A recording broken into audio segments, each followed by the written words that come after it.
Hello everybody, welcome back. Hari ini gue bakal ikutan posting bareng BookTube Indonesia bulan Juni dengan tema buku yang tidak sesuai dengan ekspektasi, baik itu dengan konotasi yang negatif ataupun dengan yang positif.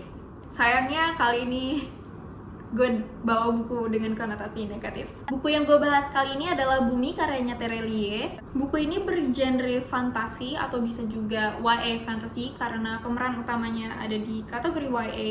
Perhaps, I'm not sure.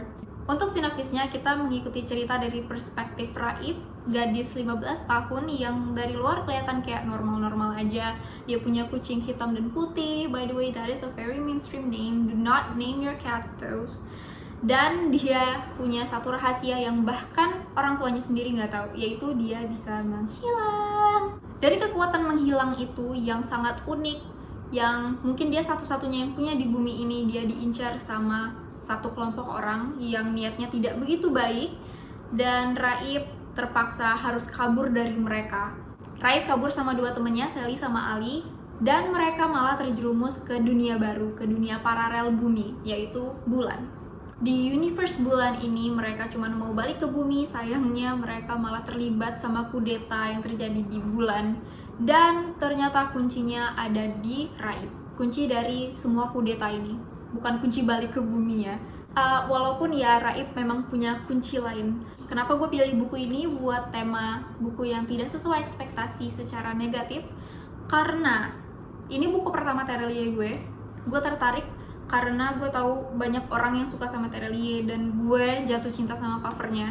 Dari semua seriesnya, gue jatuh cinta sama cover dari series ini, dan gue suka sama fantasy, alright? Gue suka sama kekuatan-kekuatan super. Jadi gue punya ekspektasi yang cukup besar lah. Apalagi ini yang nulis Terelie. Dan ternyata isinya tidak semenakjubkan itu. Faktor pertama adalah dari penulisan. Gue kaget banget pas baca, karena yang gue tahu Terelie itu penulisannya kayak on top, tapi pas gue baca ini tuh kayak KKPK.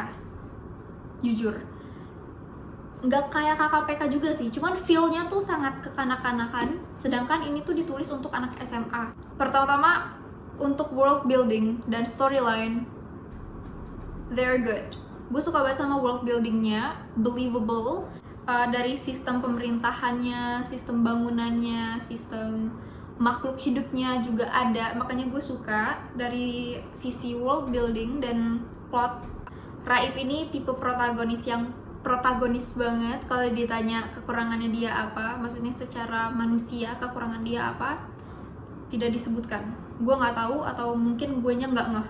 Dia ini anaknya pintar tapi nggak pintar-pintar banget, pokoknya suka belajar, kalem, baik, penurut, sayang orang tua. Ya, mention every good things that you can find.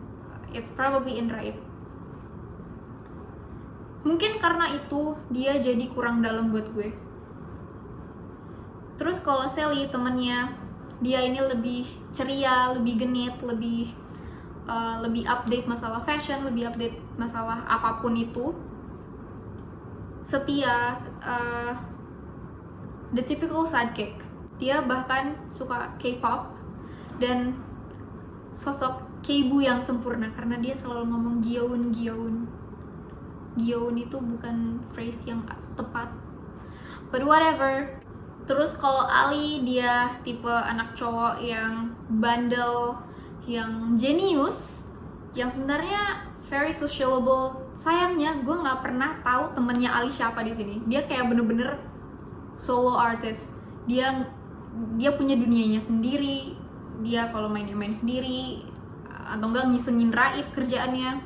Di sini tuh bandelnya Ali tuh bukan bandel-bandel anak SMA gitu loh. Bukan yang suka nongkrong, yang suka ngerokok di toilet dan segala macamnya. Ini tuh dia bandelnya ngambil aman bandel gitu loh.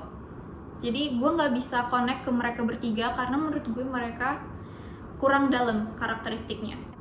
Itu juga part dari yang bikin buku ini terkesan KKPK, karena karakternya di sini tuh masih terlalu polos untuk ukuran anak SMA.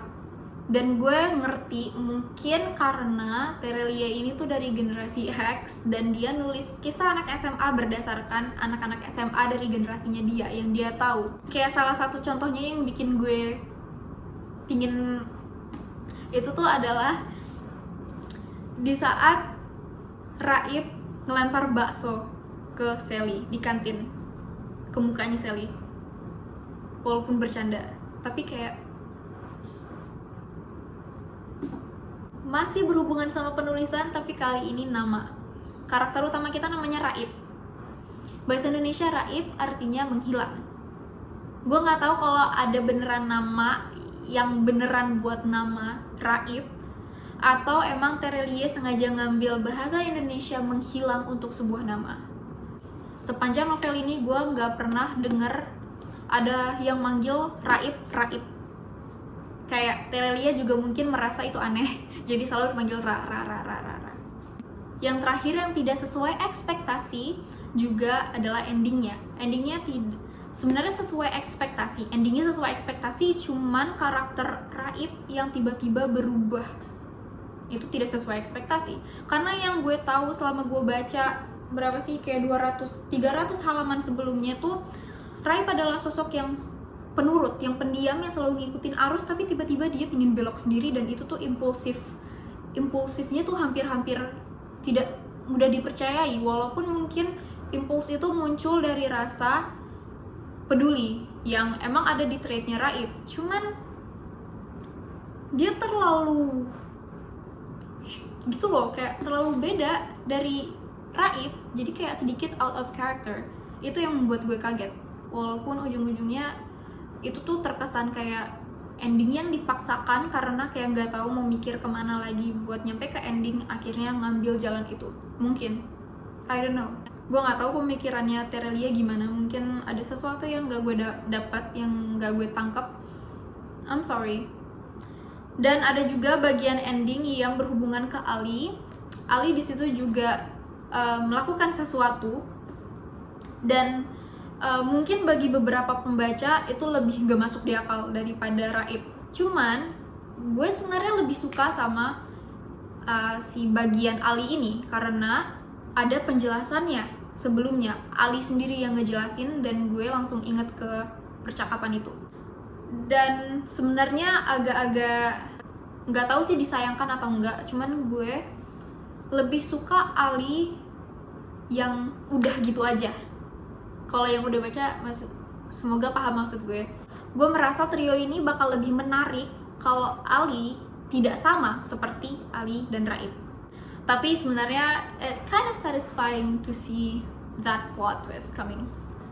Jadi secara keseluruhan yang membuat buku ini tidak sesuai ekspektasi adalah cara penulisannya. Intinya itu sih. Dan menurut gue buku ini cocok untuk dijadikan middle grade. Walaupun gue nggak begitu suka sama buku ini, tapi gue tetap mau apresiasi Terelie karena udah bikin series fantasy di Indonesia yang tergolong masih dikit. Dan buku ini nggak menutup kemungkinan gue baca buku-buku berikutnya, karena habis ini mungkin gue bakal baca Bulan, buku keduanya, dan kalau gue tetap gak suka, dan ya udah gue berhentinya di Bulan. Semoga kalian kalau yang belum baca, ini tuh setengah-setengah review sih sebenarnya. Jadi kalau kalian mau baca aja. Mungkin kalian suka karena kita punya perspektif yang berbeda, punya selera yang berbeda. Jadi jangan takut buat coba baca buku ini. Karena menurut gue it has the potential. It has a very big potential. So that is all. Thank you for watching. Don't forget to subscribe, comment, like, share it to your friends and family. Do whatever you like with this video. And see you on the next video. Bye bye.